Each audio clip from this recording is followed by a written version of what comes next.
Koro wan gi toll free line, wan gi telephone number minyalo gocho anytime. En mane? No, okichul gimoro amora. Koro kien gi problem to koyudi tidwa complain kata kidwa penjo, inyalo gocho toll free number mar Kisumu.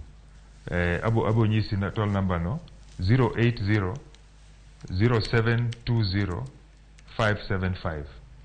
Anoyo kendo. Inyalo nuoyo kendo. 80 072 0575. Koro kata kionge pesa e simu tigoyo namba no en toll free. Information mora kumintie ibo yudo e toll free number. To ka ng'at ma okawo simu ok nyal miyi the results, gibo gocho ni gi duoko, nikech sometimes inyalo bedo gi penj matek ma ng'at ma kawo simu ok nyal duoko.